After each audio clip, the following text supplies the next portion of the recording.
this lesson, we'll walk you through everything you need to get started on the end of unit assessment for Module 4. There are 4 CAMI articles to read in this Edpuzzle, on which I have inserted some comments. The CAMIs will help you to have a better understanding of the ways the United States has approached immigration policy. After each CAMI, there will be some questions to check your understanding. Getting 100% on this Edpuzzle is optional. If you would like to get 100%, I can reset the Edpuzzle for you, or you can reflect on the questions that you got wrong in a message to me. Let's get started. Since the turn of the century, the United States has continued to attract immigrants for a variety of reasons. By 2065, researchers predict that the United States will have an immigrant population, including legal permanent residents, refugees, people seeking asylum, and undocumented immigrants, of 78 million people, compared to more than the 49 million that were reported in 2017. These immigrants will come from many places and represent a variety of races, ethnicities, and religions. Trends in immigration in the 21st century have been, in many ways, similar to patterns from previous eras. Policies have prioritized reuniting families and attracting highly skilled immigrants. At the same time, due to changing international and domestic concerns, recent debates about immigration have differed somewhat from earlier conversations. For one, concerns about national security, which have always influenced US responses to immigration, have become even more central. In addition, responding to undocumented immigration and the global refugee crisis have become increasingly important to many. The election of Donald Trump to the presidency in 2016 has made immigration one of the top policy debates in our country. Debates and policies under the Trump administration highlight deep fears about national security and the economy, as well as the xenophobia, racism, and Islamophobia that exist in the US today. The government and the public continue to debate how to approach increasing immigration and how to best deal with immigrants already living in the United States.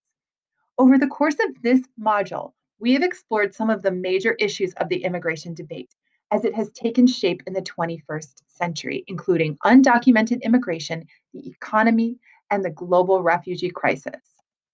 As we consider an immigration policy, we, as geographers, would recommend to our leaders, we must consider a number of questions.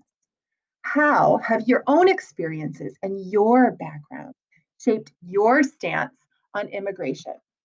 How have the views on immigration changed in the 21st century, and how have views remained the same? How should the United States address undocumented immigration? Who should be responsible for helping refugees and asylum seekers? How should the country address issues of hate, intolerance, and fear, while also being mindful of security and the economy? How does your understanding of the history of the US immigration policy influence your views? And again, how have your own experiences and your background shaped your stance on immigration? So, as we wrap up this module, you will be asked to consider 4 options that would inform US immigration policy. Each option is based on a distinct set of beliefs. Each option takes a different perspective on the US approach to immigration. What I want you to do is think about each option as a tool to help you understand how different strategies might be used to create US immigration policy. All right, let's start with option number 1. This is one option you might select. Open the United States to the world. This, of course, is an open door policy.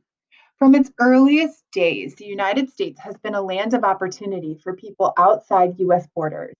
Each wave of immigrants has contributed to the US greatness and has enriched society. Today, People, ideas, and goods travel the globe at a pace unseen before.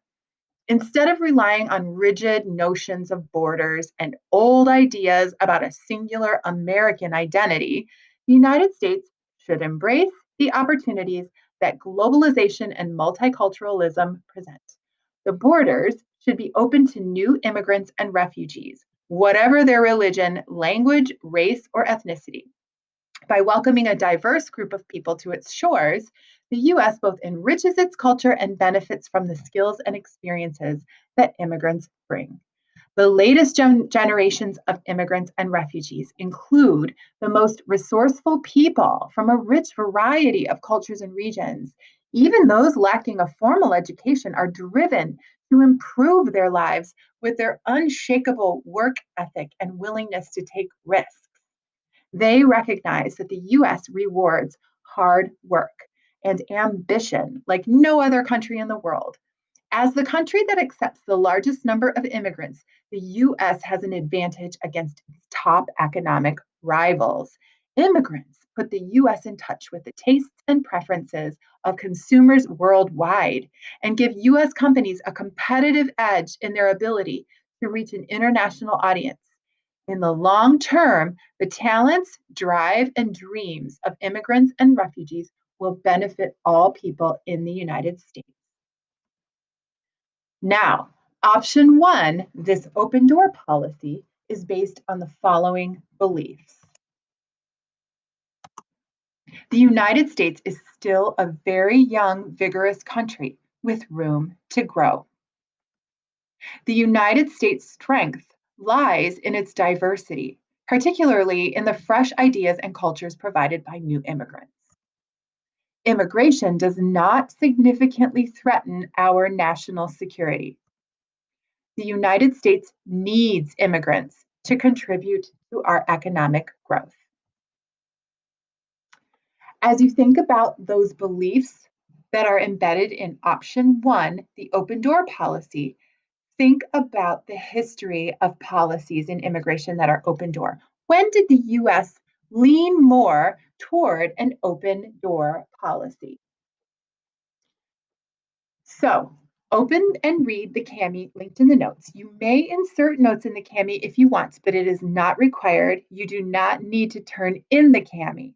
After reading the CAMI, respond to the Edpuzzle questions that will follow. Here's option two. Make immigration unnecessary by eliminating push factors. The people of the world are on the move. Population growth, the spread of war and violence, fears of persecution, and the age old curses of hunger, poverty, and disease are what drive people from their homes. The US is the destination of choice for many of these people. But opening our doors to large scale immigration causes problems here and abroad. It overburdens schools and the healthcare system. It keeps wages low. It also drains poor countries of many of their highly educated, highly skilled workers. We call that brain drain. And it only makes it harder for poor countries to meet the needs of their own populations because everybody's leaving. The United States must lead the international community in solving the problems that cause people to leave their countries. The United States should work with the international community to strengthen economies and end conflicts worldwide. It should also create incentives for the best and brightest to stay where they are and contribute their skills to improve conditions in their own countries. By improving living standards for the world's disadvantaged, the US can reduce the forces that drive immigrants to its borders. This process will take time. Humanitarian crises continue to create refugees. The US must welcome refugees in need and strengthen humanitarian efforts throughout the globe. Eventually, some immigrants will return to their home countries. For others with roots in the United States, there must be a path to citizenship so they can fully contribute to the country moving forward. Option two, eliminate push factors, is based on the following beliefs. In today's interconnected world, we must accept that the problems affecting other countries are US problems as well. By developing well crafted programs of foreign aid and trade benefits, the US can help people in poor countries improve their lives. While we have an obligation to reduce suffering wherever possible, we have a primary responsibility to the well being of those here at home. When did the United States have a policy that addressed push factors? What I want you to do is, once again, when the notes pop up, open and read the CAMI linked in the notes. You may insert notes in the CAMI, but it is not required and you do not need to turn in the CAMI. After reading it, respond to the Edpuzzle questions that will follow. Option 3, admit the talent we need. This is a moderately restrictive immigration policy. Every country has a right to promote its national interests. The United States should be no different. The US immigration policy should be designed to serve the country's economic and social needs, not to solve the world's problems.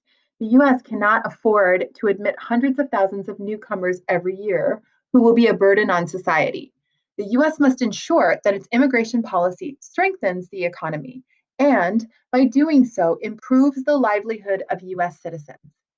Facing a globalized world, a demanding global marketplace, and the relentless pace of technological change, the US must implement an immigration policy that boosts its international competitiveness while also protecting the domestic economy.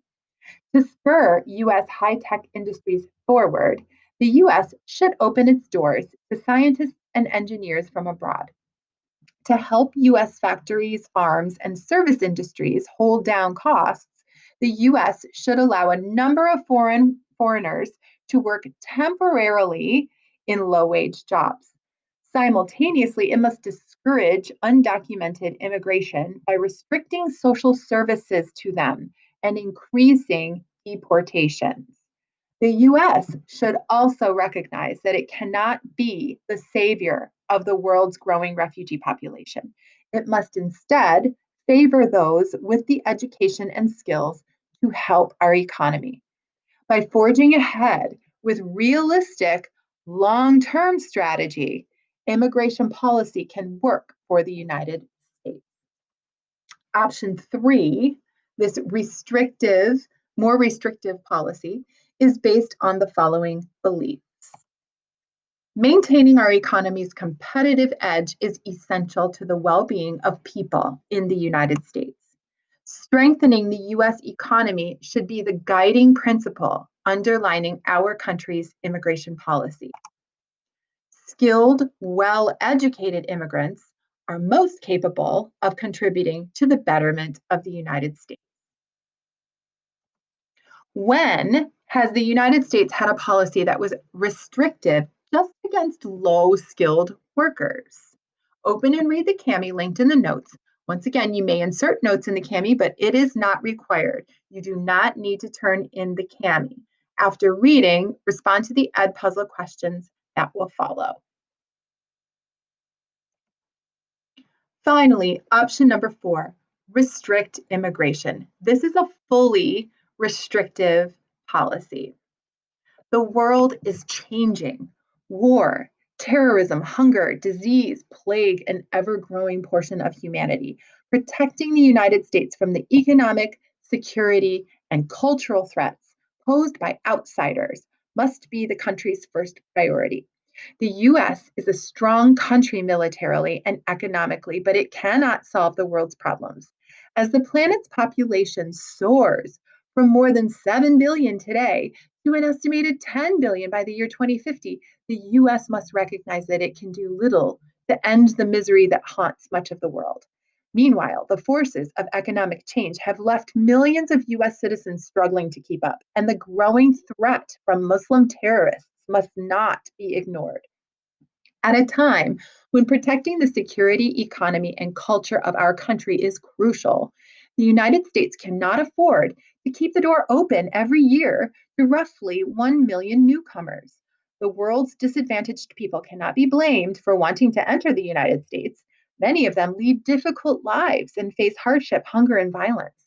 But the US has already given too much. The US also has a duty to stop the senseless influx of immigrants, undocumented people, and refugees who may bring with them their foreign or even anti US religions, cultures, and ideologies.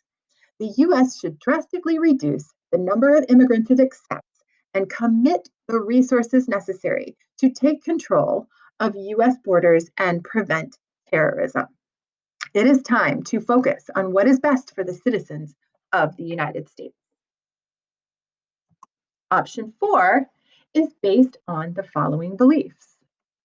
The United States is one of the few islands of stability and prosperity in a world marked largely by poverty and desperation. Continued high levels of immigration would overwhelm the US's unique culture. High levels of immigration deprive poor people in the US of opportunities for economic advancement. Okay, when has the United States had policies that were restrictive? Open and read the Cami linked in the notes. You may insert notes in the Cami, but it is not required, and you do not need to turn in the Cami. After reading, respond to the Edpuzzle questions that will follow. Your task now, after reading the sources that were in the Camis and thinking about each option, select the approach that the US should use to drive its immigration policy based on your knowledge of populations and migration as a geographer. You will also select from a list of policies that you believe fit under this approach. You will choose two more resources, evaluate them for credibility, and support your advice with evidence from these sources. Use the template to organize your advice. Your advice will be posted as a blog or podcast to the discussion board at the end of this playlist.